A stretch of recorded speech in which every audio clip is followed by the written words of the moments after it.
எல்லாருக்கும் வணக்கம். அசலம் ஓவிய கண்காட்சி திறப்புலாவிலே கலந்து கொண்டு உங்களை எல்லாம் சந்திக்கின்ற வாய்ப்பு கிடைத்ததுக்கு முதல்ல நன்றி தெரிவித்துக் கொள்கின்றேன். என்னை பற்றி ரொம்ப அதிகமாக சொல்றாங்க, ரொம்ப சொல்லிட்டா அப்புறம் பெரிய சுமையாயிடும், அது மேலே நம்ம நடக்கணும், ரொம்ப கஷ்டமாயிடும். அதனால் அவர் சொன்னதை அழிச்சிடுங்க. அந்த மாதிரி நமக்கு எந்த தசாவதாரமும் 7வது வாரம் 8வது வாரம்லாம் ஒன்றும் கிடையாது. இருக்கிற ஆளை அப்படியே நீங்க புரிஞ்சுக்கிட்டீங்கன்னா அது போதும். இந்த கூட்டத்தில் பெரும்பாலும் பெண்கள் அதிகமாக இருக்கிறீங்க. ஆண்கள் கிட்டத்தட்ட பாதி, ஒரு 55 பேர், ஒரு 30 பேர் பெண்கள், ஒரு 25 பேர் ஆண்கள் இருக்கீங்க. அப்படி மைனாரிட்டி நம்ம தான், அது பரவாயில்ல.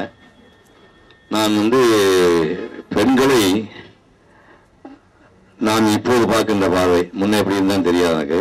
பார்க்கின்ற பார்வை படைக்கும் கடவுளாக நான் பெண்களை பார்க்கின்றேன். படைக்கும் கடவுளாக பெண்களை பார்க்கின்றேன். அதாவது அசலத்தை பெற்று வளர்த்து ஆளாக்கினவங்க, இந்த வடிவம் கொடுத்தவங்க எல்லாம் அம்மா தான். அம்மா இல்லாம இந்த பையன் வந்திருக்க முடியாது. இந்த சிவகுமாருக்கு மேடல் நிற்கிறதுக்கு ஒரு ஏழை தாயார் தான் காரணம். படைப்பது மட்டுமல்ல, காட்டுங்கிற விஷயத்தையும் பிரம்மா விஷ்ணு 2 வேலையும் பெண்கின்றவள் பெண்கள் என்று நான் கொண்டாடுகின்றேன். இது அறிவுரையா அட்வைஸா எங்கேயோ வெளியெல்லாம் போய் சொல்ல வேண்டிய அவசியம் இல்லை. நான் பிறந்த 10 மாசத்துக்கு போது ஒரு தந்தையா செத்து போயிட்டார். எங்க அப்பா எங்க அம்மா 32 வயசுல போயிருந்தாங்கன்னா நான் இந்த கட்டளை அனாதை ஆகியிருப்பேன். 32 வயதுல எந்த ஆண் மகனும் ஒரு பச்சை குழந்தையை எடுத்து வளர்த்து விட முடியாது. அவனுக்கு ஒரு தங்கை இருக்கும், தங்கை கல்யாணம் பண்ணா அப்புறம் அவன் குழந்தைகிட்ட போயிடுவான். அவங்க அம்மா இருப்பா, அம்மா 1 வயசுக்கு அப்புறம் கூட ஓடி ஆடி விளையாட முடியாது. தாயார் தான். நீ பாருங்க, பறவைகள் விலங்குகள் எதை பார்த்தீங்கன்னாலும் இனவீழ்த்திக்கு ஒரு வேலையை முடிச்சுட்டு ஆண் இனம் போடுது. அப்புறம் யானை, கோழி, சிங்கம், முயல் எதட்டினாலும் அந்த தாய் இனம் தான் குழந்தைகளை காப்பாற்றுது. அந்த தாய்களை நான் பெரும்பாலும் தாயை போட்டுக்கிட்டு வரணும். நான் இப்போ 4வது நாளாக என் அன்னையாவை புரிஞ்சு 1989 எங்கள் அம்மா இறந்துட்டாங்க. 4வது நாளாக அந்த அம்மா பற்றி தொண்டை அடைக்குது.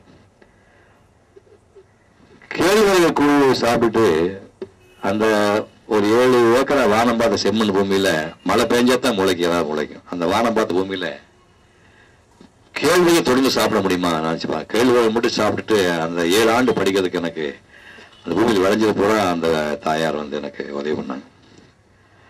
அதை விட பெரிய விஷயம் 1958 ஓவிய கலைன்னு ஒரு கலையே உலகத்து யாருக்கு தெரியாது. அது நான் பிறந்த ஊர்ல படிப்பே கிடையாது,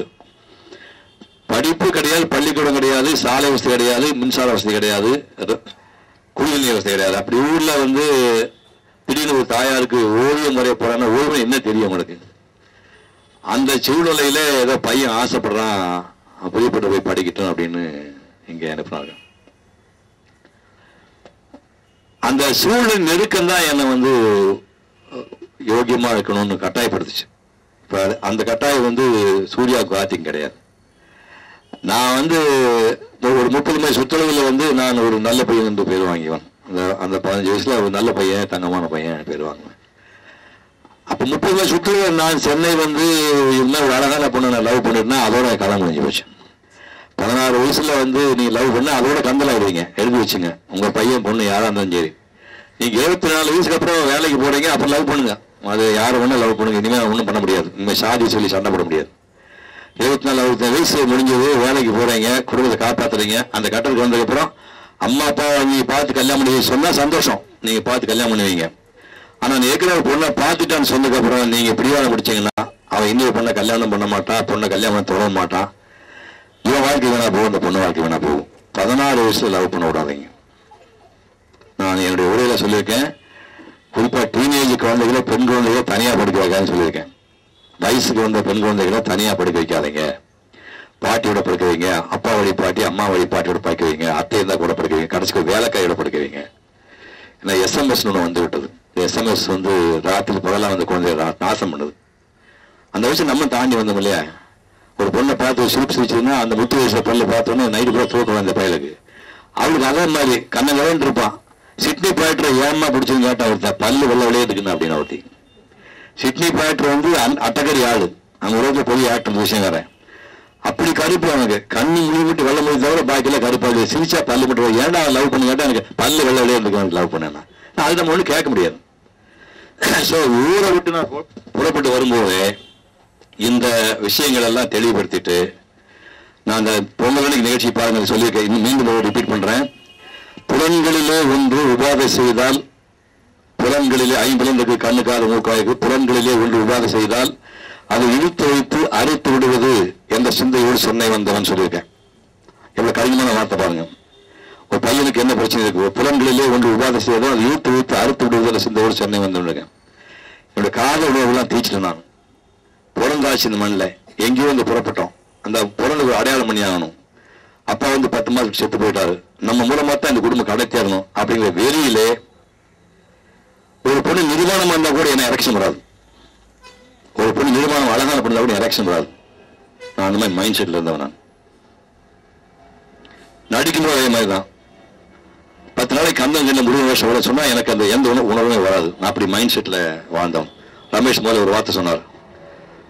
இப்போ இந்த ரீசெண்டா வந்து இன்டர்நெட்ல போய் பாருங்க, amudan.blogspot.com பாருங்க. அது எழுதியிருக்கேன், ரீசெண்டா எழுதியிருக்கேன். பூமி அழிந்துவிடும், உலகம் அழிந்துவிடும், மக்கள் சாவார்கள், நான் சாக மாட்டேன். மாட்டுக்கு வயசாகும், எருமைக்கு வயசாகும், புலிசிக்கு வயசாகும், எனக்கு வயசாகாது. இப்போ மைண்ட் செட்ல நான் 16 வயசுல புறப்பட்டு சென்னை வந்தவன். இப்போ எனக்கு 20 வயசு ஆகுது. எனக்கு அந்த ஏஜுக்கான சில விவாதங்கள் இருக்குது, அது எல்லாரும் தவிர்க்க முடியாது.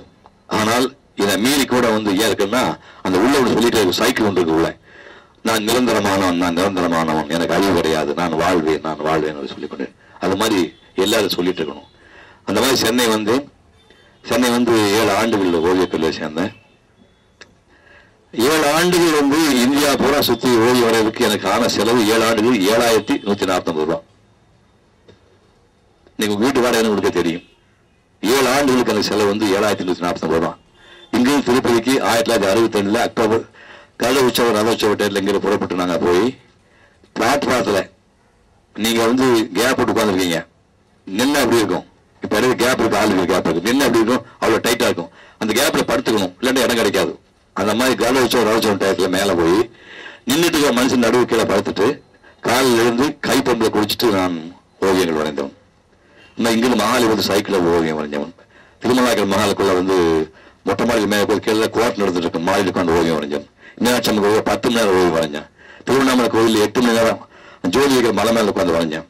இதெல்லாம் ஒரு காலகட்டம். எல்லாம் முடிஞ்ச உடனே இவர் வேஸ்ட்ட்டாங்க, நீ வந்து லேட்டாக பிறந்து தொலைஞ்சிட்டா, நீ ஒரு 400 ஆண்டு முன்னாடி பிறந்ததுன்னா பெரிய ஓவியம் வந்திருப்பேன் அப்படின்ட்டாங்க. அப்போ பிழைக்கிறதுக்கு வழி இல்லை. அப்போ திரைப்படத்துறைக்கு போகிறேன். அங்கே போனால் சிங்கம் புலிகள் இருக்குது, சிவாஜி கணேசன் எம்ஜி ராமச்சந்திரன் சிங்கம் புலிகள் இருக்குது. சிங்கம் புலி நல்லா அது வாலிபத்தில் இருக்குது, வயசான கூட பரவாயில்ல, பாலியத்தில் இருக்கு. அவங்கள 7 வயசு நாடகமில் வந்தவங்க, ஆளுமை உள்ள மனிதர்கள். அவங்களுக்கு சம்மந்தம்னா 23 வயசு முடிஞ்சு சினிமாக்குள்ள போறேன், ஒண்ணுமே தெரியாத பையன். நான் போனா கந்தகனை ஷூட்டிங் பாருங்க, நான் போய் தம்பி பார்த்து வச்சுக்கோ, 1 வருஷம் வருது. சூரனும் வீரபாபு சந்திக்கிற சீன் போயிட்டு இருக்கு. சூரன் கேட்கறான், முருகனா யாரா வந்தோம்? அவனை யார் என்று கேட்கிறாய்? உன்னை ஒழிப்பதற்கென்றே உலகில் தோன்றியவன், வேலோடு வந்திருப்பவன், உன்னால் வேதனைப்படும் அமர்களை விடுவிக்கப் போகிறவன், வேலன் வேதத்திற்கு சீலன், பார்வைக்கு பாலன், பயவிற்கு காலன். எத்தனை பேர்கள் அவனுக்கு. கந்தன் என்பார் கடம்பன் என்ப கொஞ்சம் ஆம்பிளிவ கூட வைமா, கொஞ்சம் வால்யூம் கூட வை. கந்தன் என்பார் கடம்பன் என்பார் கார்த்திகேயன் என்பார் குகன் என்பார் சண்முகன் என்பார் அருமுகன் என்பார், உன்னையும் வளைத்த பின் சூரனையும் வளைத்த சூரன் என்பார்னா அவனுக்கு உனக்கு என்னடா சம்பந்தம் அப்படின்னா, சொல்லுக்கும் பொருளுக்கும் தமிழுக்கும் தமிழின் இனிமைக்கும் 1064க்கும் 6 சாஸ்திரத்திற்கும் 4 வேதத்திற்கும் முன்னைய பழமைக்கும் பின்னைய புதுமைக்கும் தலைவன் அவன். அவனே வேலவன், அவன் அனுப்பிய தூதுவன் வீரபாகத்தேவன். வேலவன் அனுப்பிய தூதுவன் மட்டுமல்ல, உனக்கு நன்றி எடுத்து ஓதுவன். இல்ல பார், சிவனை தவிர யாராலும் வெல்ல முடியாது என்ற வரத்தை பெற்றவன் நான். அதை அறிந்தாயா நீ? வரத்தை பெற்ற பின் நடக்கும் தரத்திலே தாழ்ந்து விட்டாய் என்றுதான் சிரத்தை அறுப்பதற்கு 12 கரத்தோடு 6 முகத்தை படைத்திருக்கான் பரமன். அதை அறிந்தாயா நீ? இப்படி வசனங்கள் போயிட்டு இருக்கு. பார்த்தோன்னே நைட்டு போய் தூக்கம் இல்லை. இது நம்ம எங்க பேச போறோம்? நம்ம பொம்மை போட்டிருந்தாலும் பிரஷில் பேசியிருந்தாலும் இது முடிஞ்சு காலேஜுக்கு ஒரு அப்படியே 3-4 வருஷம் போனோடனே இன்னும் நாடகம்லாம் ஆரம்பிக்கல. சுந்தரராஜன் பிச்சுட்டு இருக்காரு. நாடகம் போட்டால் எங்களுக்கு சபாக்கில் மாதத்துக்கு ஒரு நாடகம் சான்ஸ் கொடுக்க மாட்டாங்க. நம்ம நடிப்பு இம்ப்ரூவ் பண்ண முடியல. இதுக்குள்ள இந்த கேடி சந்தானம் ஒருத்தர் ஏபி நாராஜனுக்குலாம் நாடகவில் வாத்தியா இருந்தவர். அவர் ரவி மனமன் ஒரு படம் 1970 ரவி மனமனோட கேரக்டரை அதை வச்சு பாட்டு எழுதிட்டாங்க. என்ன சிக்கல்னா பாட்டும் பாடுற டான்ஸ் ஆடணும். இப்போ நீங்கள் டான்ஸ் ஆட பொண்ணுங்களா பாருங்க, எந்த பொண்ணுமே பாட்டு ஃபுல்லாக பாடுதா? சும்மா அப்படி மாதிரி தவிர டான்ஸ் ஆடுறதுல பாட்டு விட மாட்டான். பாட்டு ஏதாவது டீச்சர் பாடிட்டு இருப்பாங்க உட்காந்துக்கிட்டு. பாடுறாங்களா? நாங்கள் டான்ஸ் ஆடுன்னு பாட்டு தலையில் நினச்சி பாருங்க.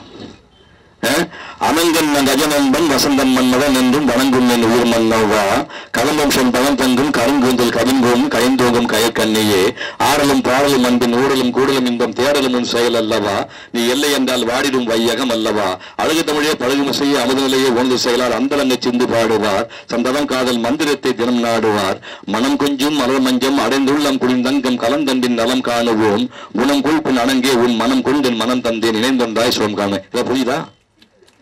இதில் நான் பாடி டான்ஸ் ஆடணும். போலா கோயிலுக்கு சீரியா வந்து 5 வருஷம் டான்ஸ் ஆடிக்கிறேன். நான் எருமாடு மேய்ச்சிருந்தேன். ஊரில் மாடு எருமாடு மேய்ச்சிருந்தாள். ரொம்ப மேலே ஏற்றிட்டாங்க. மேலே ஏற்றினா ஒரு மூமெண்ட் வந்துச்சு. ஆர்ட் டைரக்டர் கங்கா இருந்தார். ஒரு மூமெண்ட் இப்படி வந்துச்சு. உடனே சிவகுமார் எத்தனை மீட்டர் ஆச்சு துணி கேட்டார். அவரு என்ன சீவிடியா பக்கத்தில் வச்சுட்டு இது மீட்டர் துணி இறக்கலாம் சொன்னா ஒரு நிலைமை ஒண்ணுக்கு ஒரு வேற பண்ண முடியும். பஞ்சாயத்து ஒண்ணுக்கு போக வேண்டியதான். இப்படியெல்லாம் வந்து 70 போட்டு அப்போ 72க்குள்ள கொஞ்சம் பிரியா சோப்ரான ஒரு மாசம் வச்சு இந்த அடிப்படை செய்தி சொல்லுவாருன்னா இந்த ஓவியங்கிற வந்து உலகத்திலேயே மிகப்பெரிய படைப்பாளி ஞாபகம் வச்சுக்கணும். உங்க குழந்தையெல்லாம் ஓவியம்னா கொண்டாடிடுங்க. அவன் படைப்பு கடவுள். அந்த எண்ணம் தான் வந்து எந்த துறை போனாலும் வெல்லக்கூடிய அந்த கிராஸ்பிங் பவர். திருவண்ணாமலை கோயில் பக்கத்தில் உட்காந்து 8 மணி நேரம் உட்காந்து வரைய முடியுமா உங்களால? 8 மணி நேரம் ஒரே உட்காந்து கண்ணாட்டக்கூடாது அப்படி பண்ணு.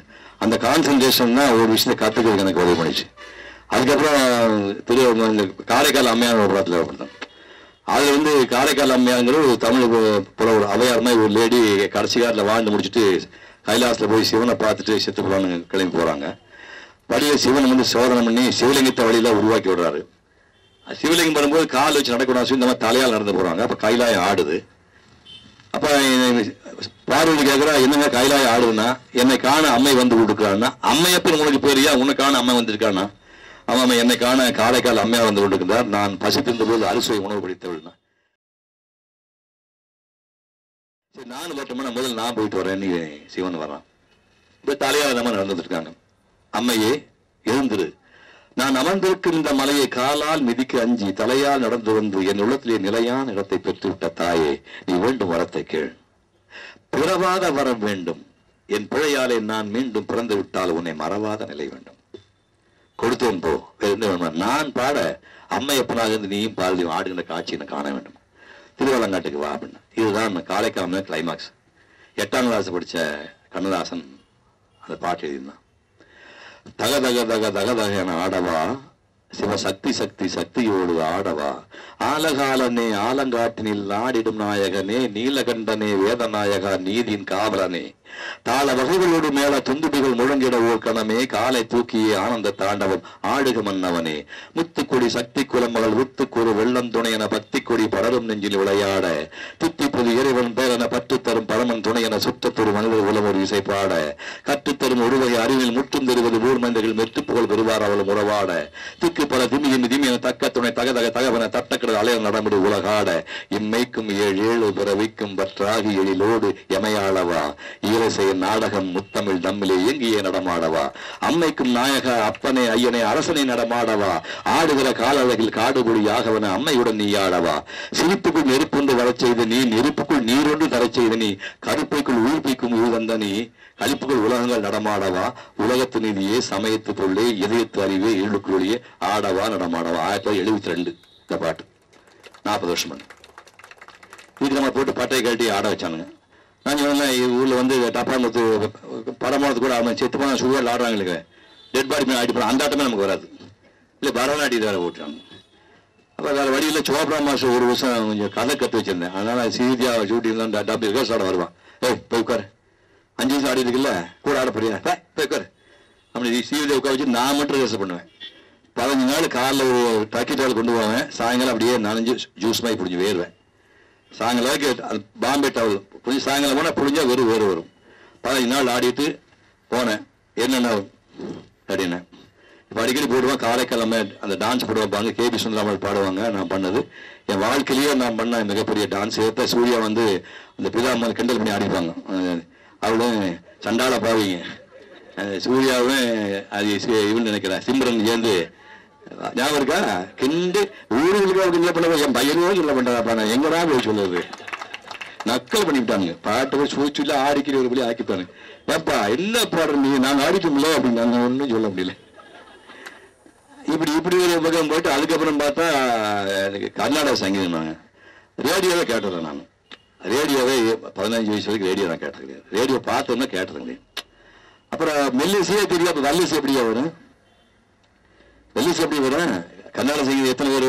ஒரு ஐயர் மயிலாப்பூர் ஐயர்கள், அந்த மியூசிக் அகாடமி, நாடக சபா, மெட்ராஸ் போனால் அங்கே பாம்பே போனால் சண்முகானங்கெல்லாம் ஒரு மொத்தமாக வந்து 2% தான் இருக்கிறாங்க. அறிவார்ந்த மக்கள் இருக்காங்க. அவங்களை தவிர வேறு யாரும் தெரியாது. நம்ம காட்டாளுங்க நம்மக்கிட்ட போட்டு பாலசன் கூப்பிட்டு என்னப்பா 2 பேசிக்கிறது கேபி சுந்தராம்பா